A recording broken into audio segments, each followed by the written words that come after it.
고린도전서입니다. 고린도전서 새로 시작하는데요. 고린도전서 1장 18절에서 25절까지 말씀입니다. 제가 가진 성경은 신약성경 263면에 있습니다. 다 찾으셨으면 우리가 같이 합독해서 말씀을 봉독하겠습니다. 십자가의 도가 멸망하는 자들에게는 미련한 것이요 구원을 받는 우리에게는 하나님의 능력이라. 기록된 바 내가 지혜 있는 자들의 지혜를 멸하고 총명한 자들의 총명을 폐하리라 하였으니 지혜 있는 자가 어디 있느냐? 선비가 어디 있느냐? 이 세대의 변론가가 어디 있느냐? 하나님께서 이 세상의 지혜를 미련하게 하신 것이 아니냐? 하나님의 지혜에 있어서는 이 세상이 자기 지혜로 하나님을 알지 못하므로 하나님께서 전도에 미련한 것으로 믿는 자들을 구원하시기를 기뻐하셨도다.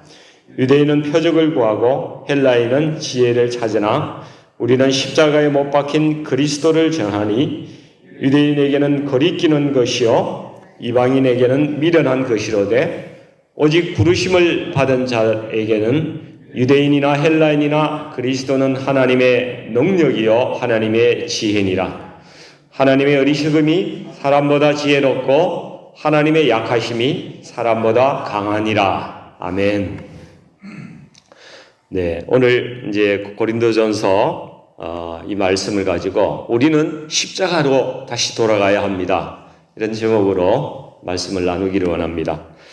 여러분, 고린도 교회는 바울이 이제 2차 선교 여행할 때 유럽 쪽으로 드로아에서 환상을 보고 마게도니아 사람을 보고 이렇게 소아시아로 가지 아니하고 이제 건너가죠. 마게도니아 지방으로 건너가서 쭉 내려가서 그렇게 이제 그리스 쪽을 쭉 내려가 가장 마지막에까지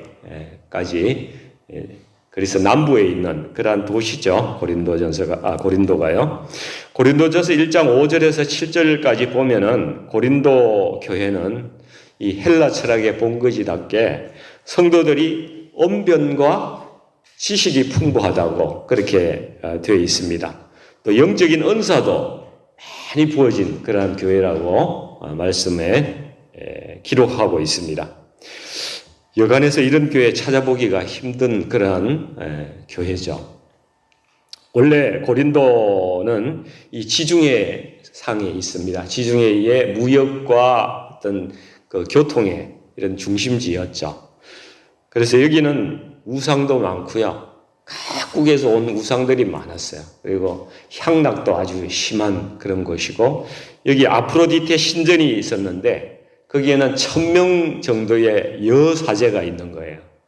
그래서 거기에서 이방 신들에게 제사 드리고 거기서 엄란한 그런 행위를 하는 것이죠.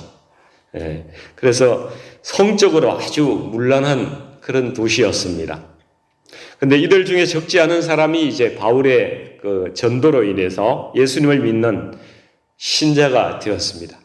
근데 문제는 신자가 된다고 갑자기 거룩해지는 게 아니거든요. 이 사람들이 세상의 문화를 자기 몸에 가지고 교회에 들어온 것입니다. 그러다 보니까 교회에 조금씩 문제가 생기기 시작합니다.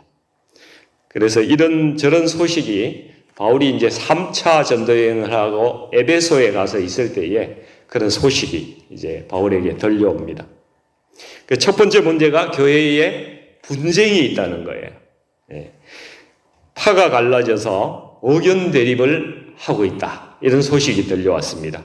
성도들 간에 이제 바울파, 아볼로파, 게바파, 그리스도파 이 4가지나 갈라져 있어요. 2가지로 갈라져도 골치 아픈데 4가지나 4파나 갈라져 가지고 다툼을 하고 있다는 거죠. 아마도 자기가 누구한테 침례를 받았는가, 자기의 영적인 서성이 누군가 이런 것들을 이제 파가 만들어져 가지고 그렇게 좀 다툼이 있었던 것 같아요. 그래서 개척을 한 사람은 바울이고, 그래서 개척 목사파, 그죠? 그 다음에 또 이 바울로는 말을 잘하거든요. 언변이 아주 뛰어나고 아주 율법에 뛰어난 그런 사람이었죠. 그러니까 여기가 아주 수사학이나 말을 아주 잘하는 그런 것을 숭상하는 그런 지역이지 않습니까? 아볼로에게 또 마음이 쫙 쏠리는 거예요. 그리고 또 이제 이 사람들은 원조 사도가 아니지 않냐, 바울이나 아볼로는. 그러니까 또 베드로가 정말 사도다. 그래서 거기에 또 마음이 쏠리고, 이것도 저것도 아니고 우리는 그리스도만이 우리의 서성이다. 이렇게 하는 사람들이 또 나타나가지고 네 파가 갈라가지고 지금 싸우고 있습니다.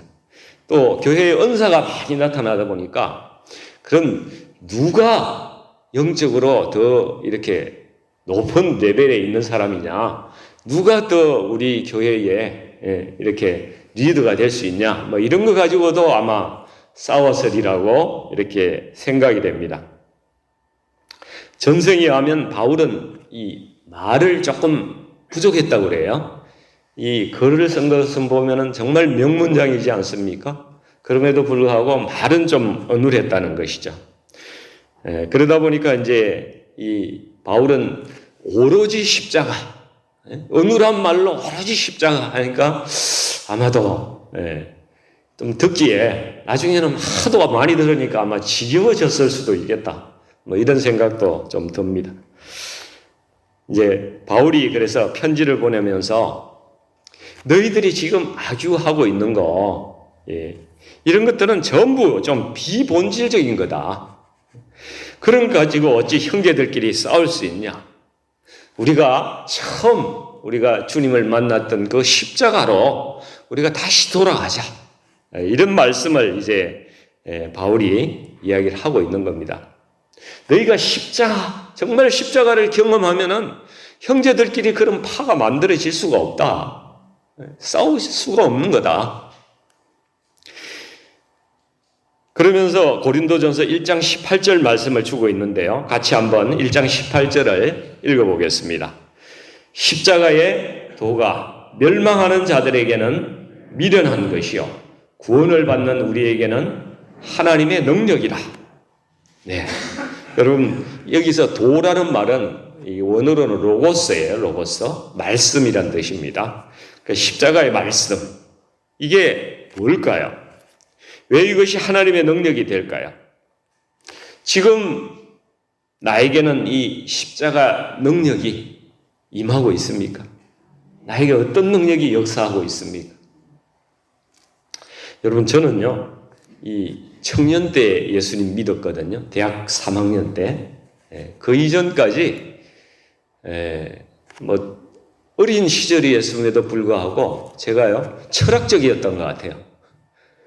죽음에 대한 공포가 그렇게 있었어요. 그 사람이 죽으면 나의 존재는 이게 의식도 없어지고 육체도 소멸되고, 그럼 어떻게 되는 거지? 내 모든 것이 소멸된다. 이런 것에 대해서 고민을 많이 했었어요. 그래서 갑자기 두려움도 몰려오고 그랬습니다. 그래서 저는 이 두려움이 저한테만 있는 줄 알았어요. 아주 제가 겁쟁이고 소심해가지고 제가 좀 그렇긴 합니다. 그렇긴 하지만은 저 혼자 그런 줄 알았어요. 그래서 부끄러워서 말도 못하고 그랬는데 커서 보니까 이게 철학자나 심리학자들이 이야기하는데 인간의 존재적 불안이 있다는 거예요. 이것이 인간의 타고난 존재적 불안이라는 거예요. 나 혼자만 그런 게 아니구나. 다 그런 두려움, 존재의 불안을 안고 사는구나. 이런 것을 알게 됐습니다. 근데 제가 예수님을 믿고 난 다음에요, 이 불안이 싹 사라졌어요. 막 소망이 생기고 죽음에 대한 공포가 없어져 버렸어요. 그래서 제게 임한 십자가의 능력 중에 하나라는 거예요. 여러분들은 어떤 능력이 임하셨어요? 각자 다른 여러 가지 십자가의 능력들이 임했으리라고 생각이 됩니다. 만약에 제가 어릴 때부터 생각했듯이 이 사람이 죽으면 아무것도 없이 사라지는 것이라면 예수님이 왜 십자가를 지셨을까요? 이유가 없잖아요. 겟세마네 동산에서 그렇게 피땀 흘리면서 왜 기도하시고 눈물로 기도하셨을까요? 왜 고통스러운 십자가를 굳이 지셨냐 하는 이야기죠. 예수님은 우리 죄 때문에 우리가 지옥의 불구덩이에 가는 것을 원하지 않으시기 때문에, 우리를 사랑하시기 때문에 십자가를 지신 거예요. 우리 인생의 가장 큰 문제는 여러분 죄의 문제입니다. 만약에 우리 인생이 앞으로 한 달 정도 밖에 못 산다, 그리고 이제 죽는다, 이런 생각, 그런 환경에 처하고 있다면 여러분은 무엇 하시겠어요? 여전히 돈 벌러 다니시겠어요? 여전히 좋은 집, 그런 거 구하고, 이렇게 맛있는 거 먹고, 이렇게 살고 싶으십니까? 우리는 하나님 앞에 설 준비를 해야 된다는 것이죠. 30일이 남았건, 3년이 남았건, 10년이 남았건, 30년이 남았건, 우리는 하나님 앞에 설 준비를 해야 되는 것이죠. 여러분, 죄의 문제가 해결되지 않으면은 끔찍하지만 바로 지옥으로 직행합니다. 우리 앞에 시간이 많이 남아서 천천히 해결하시겠다고요? 글쎄요. 누가복음 12장 19절에 여러 해 쓸 물건을 많이 쌓아놓고 평안히 쉬고 먹고 마시고 즐거워하자, 이런 사람이 있었어요. 예수님께서 이렇게 말씀하세요. 어리석은 자야, 오늘 밤에 내 영혼을 도로 찾으리니 내 준비한 것이 누구의 것이 되겠느냐. 죄의 문제가 해결된 사람들은 죽음이 두렵지 않습니다. 그런데 죄의 문제가 해결되지 않은 사람은 죽음이 다가오면 두려워서 견딜 수가 없는 것입니다. 여러분, 교도소 간수로 계시면서 많은 사람에게 이 복음을 전해온 그 박효진 장로님 아시죠? 이 장로님 간증에 의하면은 이 사형수들이 감방에 있을 때는 정말 카리스마가 있대요. 그 사람 눈빛도 무섭고 다른 사람들이 다 그 카리스마에 눌려가지고 아주 대단한 사람처럼 보인대요. 그런데 막상 사형 집행일 날 끌려갈 때는 이 사람 다리 힘이 풀려가지고요, 질질 끌려서 가고, 또 오줌을 싸는 사람도 있대요. 그리고 악을 쓰면서 막 저주를 퍼붓는 그러한 모습으로 죽어가는 사람이 많다는 겁니다. 근데 아무리 나쁜 짓을 했더라도 죄사함의 용서를 체험한 십자가, 그 예수님 믿고 죄사함의 용서를 체험한 사람은 아주 찬송 부르면서 기쁜 얼굴로 그렇게 자기의 죽음을 맞이하더라는 것입니다. 죄를 용서받는 것이 얼마나 큰 축복이고 놀라운 능력이 되는지 우리는 알아야 됩니다. 이 십자가의 도가 멸망하는 자들에게는 미련한 것이요, 구원을 받는 우리에게는 하나님의 능력이 됩니다.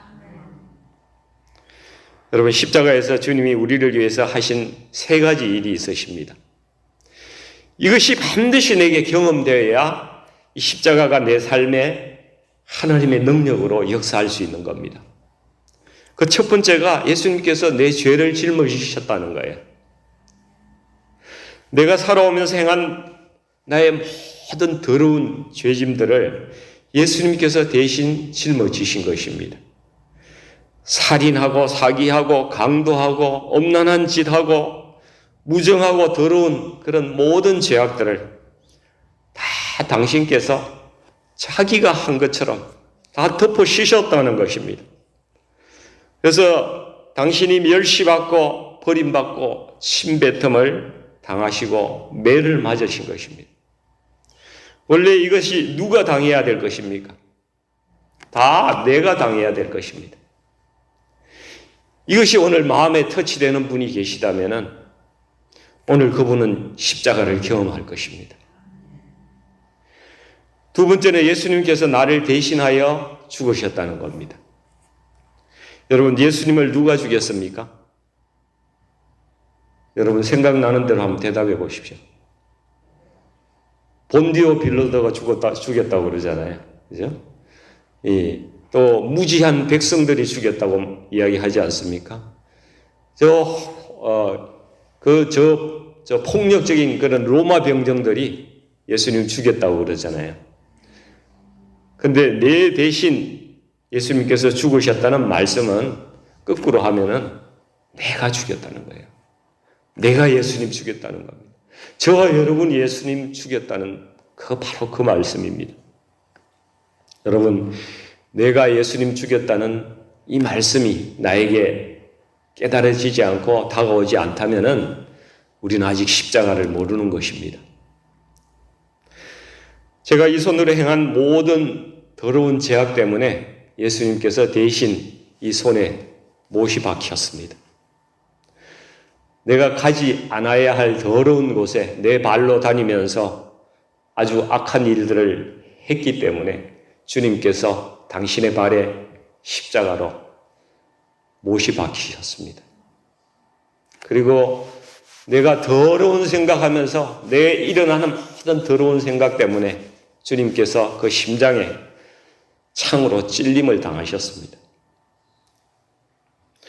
여러분, 내가 십자가에서 예수님을 못 박았다는 그 생각을 여러분들이 가지시기를 바랍니다.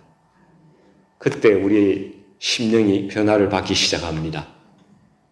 세 번째는 예수님이 십자가에 못 박히실 때 우리도 같이 죽었다는 사실입니다. 여러분, 로마서 6장 3절에서 4절 말씀입니다. 무릇 그리스도 예수와 합하여 침례를 받은 우리는 그의 죽으심과 합하여 침례를 받은 줄을 알지 못하느냐. 그러므로 우리가 그의 죽으심과 합하여 침례를 받음으로 그와 함께 장사되었으니 이는 아버지의 영광으로 말미암아 그리스도를 죽은 자 가운데서 살리심 같이 우리로 또한 새 생명 가운데 행하게 하려 함이라. 여러분, 주님이 십자가에서 죽으실 때에 우리의 옛사람이 십자가에서 같이 죽었습니다. 그리고 주님이 부활하실 때에 우리는 부활의 새 생명으로 다시 부활하신 것입니다. 부활한 새 생명이 이 땅에서 더러운 죄를 짓고 살겠습니까? 결코 그렇지 않다는 것입니다. 주님이 부활한 거룩한 모습대로 우리도 이 땅에서 이미 부활한 자입니다.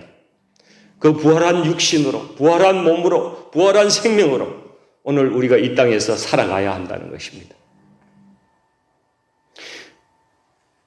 우리가 십자가에서 죄 씻음을 경험했다면 우리의 삶이 왜 변하지 않습니까? 믿지 않는 사람들이 늘 우리 기독교인들 말과 행동이 다르다고 비난하지 않습니까?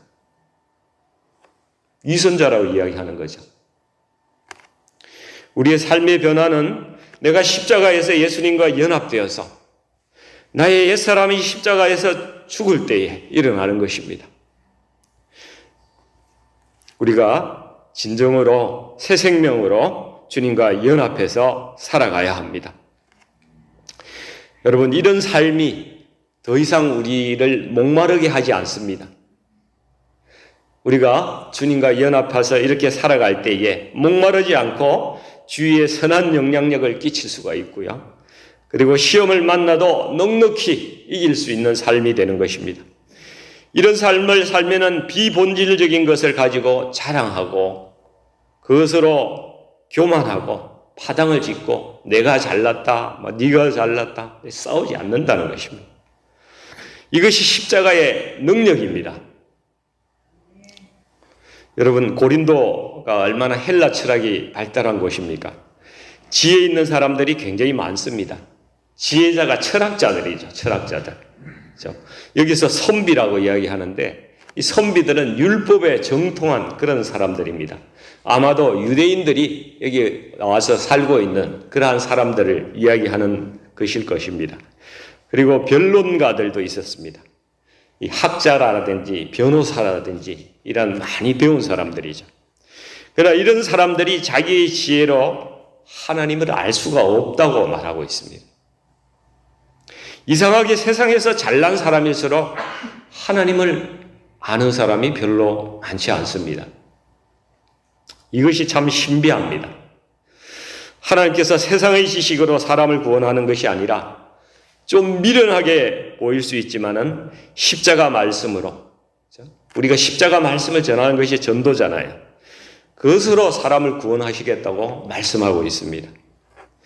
우리가 아무리 철학적인 지혜와 아주 언변으로 전도를 해도 잘 안 되는 거 우리가 많이 느끼지 않습니까? 전도는 성령님이 하시는 거예요. 십자가의 능력만이 생명의 통로가 되는 것입니다. 여러분, 예수 그리스도의 십자가 복음을 믿는 데에 두 가지 거침돌이 있다고 본문에 이야기하고 있네요. 22절 말씀처럼 유대인들은 표적을 구하고 헬라인들은 지혜를 구한다고 말씀하고 있습니다. 유대인들은 사실 수많은 표적과 이적 가운데서 살아왔던 사람들이에요. 증거가 없으면은 이 사람들은 잘 믿지 않는 그런 섭성을 가진 사람들입니다. 그래서 예수님께도 묻습니다. 요한복음 6장 30절에 보니까 우리가 보고 당신을 믿게 행하시는 표적이 무엇입니까? 예수님께서 악하고 엄난한 세대가 표적을 구하나 선지자 요나의 표적밖에는 보일 표적이 없느니라. 주님이 말씀하신 이 요나의 표적은 바로 십자가입니다. 나한테 예수를 보여주면 믿을게. 내 병을 고쳐주면 믿을게. 이렇게 이야기하는 사람 여러분 많이 보지 않습니까? 의외로 이런 사람들이 많습니다. 또 하나의 거침돌은 인간의 지혜를 믿고 그것을 우선하는 그런 사람들이죠. 현대 과학이나 인본주의나 합리주의 이런 관점에서 보면은 십자가 이야기는 마치 신화 같습니다. 아주 우습게 들리는 것이죠. 이해가 되지 않는 것입니다. 아주 옛날 이야기로 치부해버리는 그러한 인간의 교만이 있습니다. 제가 제 위에 옛날에 직장 다닐 때 사장님이 아주 똑똑한 사람이에요. 천재에 가까워요. 카이스트에 졸업한 사람인데 너무 머리가 좋아가지고 도저히 따라갈 수 없는 사람이에요. 근데 이 사람은 아주 철저한 진화론자예요. 철저한 과학 신봉자입니다. 그래서 예수님에 대해서 이야기하면 아주 웃어요. 그래서 참 아무리 똑똑해도 구원은 하나님의 십자가를 통해서밖에 오지 않는구나. 그런 생각이 들었습니다. 여러분, 그런데 놀라운 사실은요. 교회 다니는 분들 중에서도 이 십자가를 경험한 사람들이 그리 많지 않다는 사실입니다. 예수님과 인격적인 교제도 없고 간증할 거리도 없고 그냥 형식적인 그러한 신앙생활을 하는 사람들이 의외로 많다는 것이죠. 십자가는 능력이 아니라 이 사람들에게는 목걸이라. 달고 다니는 목걸이에 불과합니다. 여러분, 성도들이 먼저 십자가를 경험해야 합니다. 우리가 먼저 십자가를 경험해야 합니다. 깊이 경험해야 합니다. 십자가를 경험한 사람만이 예수 그리스도를 알고 전할 수가 있습니다. 남이 경험한 십자가 말고요. 내가 내 죄가 씻어진 그 십자가를 경험해야 한다는 것입니다. 여러분, 이것이 없다면은 신앙생활을 해도 내게 힘도 없고 변화도 없고 기쁨도 없고 내가 다른 사람에게 영향력도 나타낼 수가 없는 것입니다. 우리는 십자가를 통해서 죄 씻음의 능력이 경험되어야 합니다. 그러면은 내가 정말 중요하게 여기던 다른 것들은 정말 소중하게 여겨지지 않는다는 거예요. 사도 바울이 주님을 만난 후에 빌립보서 3장 8절에 이렇게 이야기하잖아요. 내가 그를 위하여 모든 것을 잃어버리고 배설물로 여긴다. 그것은 그리스도를 얻고 그 안에서 발견되려 함이라. 이렇게 말씀하고 있습니다. 여러분, 십자가가 하나님의 능력이고 십자가가 하나님의 지혜라는 사실을 정말 깨닫게 되면은 우리도 사도 바울처럼 변화가 되는 것입니다. 이 변화가 우리 가운데 일어나기를 축원합니다. 여러분, 구세군 창시자인 윌리엄 부처 목사님이 계셨어요. 이 목사님은 예수님이 나를 위해 죽었다는 그 사실은 알고 있었어요. 믿었어요. 믿음이 있었습니다. 그런데 실제 삶에 아무런 능력이 나타나지 않는 거예요. 자기의 확신도 부족하고 기쁨도 없고 그렇게 살아가다가 어느 날 꿈에 십자가에 달린 그 예수님을 본 거예요. 그 예수님이 피를 흘리고 십자가에 달려있는 그 모습을 꿈에 이 사람이 보게 됩니다. 근데 한 사람이 사다리를 가지고 와가지고 이 대못을 가지고 그 예수님을 또 가서 못을 받고 있더래요. 손과 발에 막 못을 치고 있더래요. 그래서 윌리엄 부츠가 목사님이 야, 이 나쁜 놈아, 막 꿈에서 소리 지르면서 너 예수님을 어떻게 그렇게 다시 못 박을 수 있냐고 빨리 내려오라고 막 고래고래 소리를 지르고 있는데 그 사람이 싹 돌아보더래요. 그 사람이 자기 얼굴이더랍니다.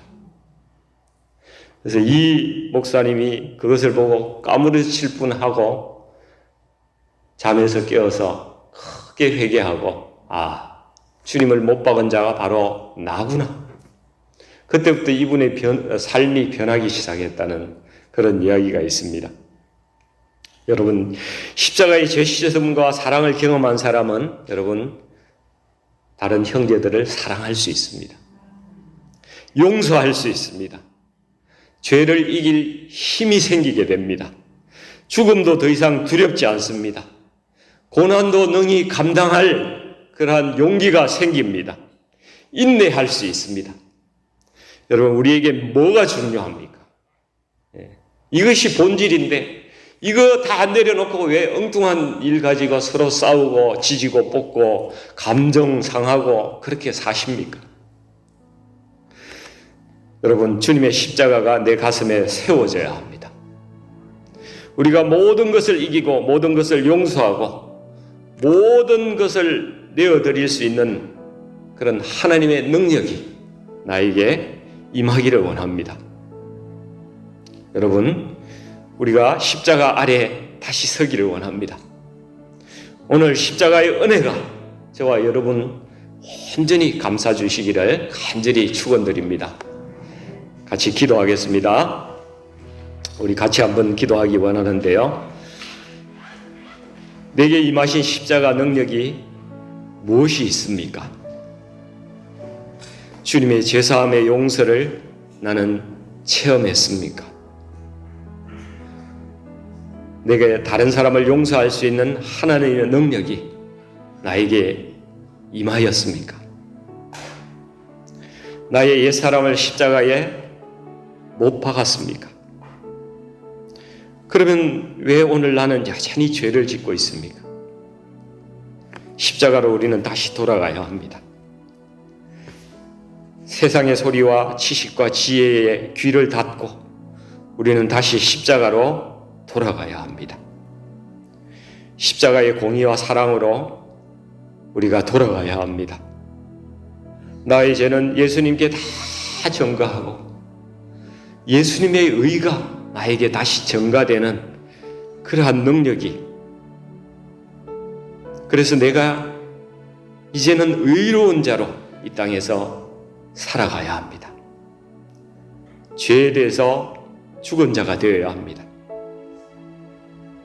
오늘 주 달리신 십자가가 내 가슴에 세워지도록 십자가를 통한 하나님의 능력이 나에게 정말 임하게 해달라고 우리 같이 통성으로 한번 주님 부르고 같이 기도하겠습니다. 주여! 아버지 하나님, 아버지 하나님, 우리가 십자가 앞에 다시 섭니다. 주께서 돌아가신 그 십자가 앞에 우리의 아버지 죄악을 고백하며 다시 섭니다. 주님께서 우리에게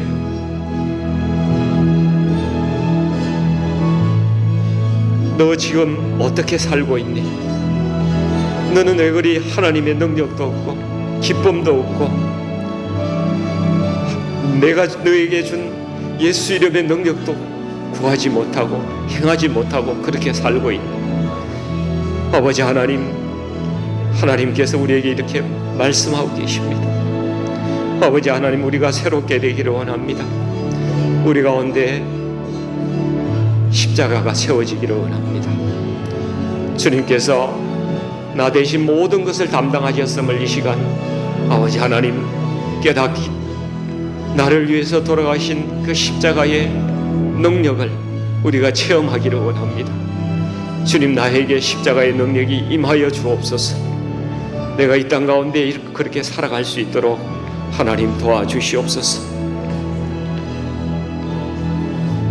우리가 다른 사람을 용서할 수 있는 능력을 허락해 주시옵소서. 사랑할 수 있는 능력을 십자가를 통해서 저희에게 부어 주시옵소서. 우리가 진정으로 주님 앞에 주님의 자녀로 거듭날 수 있도록 하나님 인도해 주시옵소서. 거룩하신 아버지 하나님, 예수 그리스도의 복음을 제가 믿지만은 저는 아직 능력 있는 그리스도인으로 살아가지 못하고 있습니다. 주님은 십자가에서 죄사함의 용서를 주셨는데 저는 삶 가운데서 아직 죄사함의 자유를 누리지 못하고 살아가고 있습니다. 주님은 저 대신 모든 것을 다 감당하셨는데 저는 주님께 짐을 내려놓지도 못하고 제 힘으로 살아가려고 아둥바둥 그렇게 살아가고 있습니다. 저는 예수님을 믿는다는 것이 예수님과 정말 연합하는 것이고, 그 연합한다는 것이 십자가에서 나의 옛사람이 죽고 주님과 함께 새 생명으로 부활하는 것임을 잊고 살았습니다. 그리고 제가 여전히 죽지 않았습니다. 옛사람이 여전히 살아서 이전과 아무런 변화가 없이 그렇게 살아가는 제 모습을 보게 됩니다. 주님의 십자가가 저의 십자가가 되게 하여 주시옵소서. 십자가의 제 용서를 제가 믿음으로 경험할 수 있도록 해 주시옵소서. 제가 주님과 함께 십자가에서 죽은 자임을 깊이 깨닫게 하여 주시옵소서. 제가 이제 부활의 능력으로 살게 하여 주시옵소서. 십자가의 능력이 저를 변하게 하여 주시고 주님 안에서 정말 하늘의 삶을 이 땅 가운데 살아가는 그 능력이 제게 부어지게 하여 주시옵소서. 예수님의 이름으로 기도하옵나이다. 아멘. 아멘.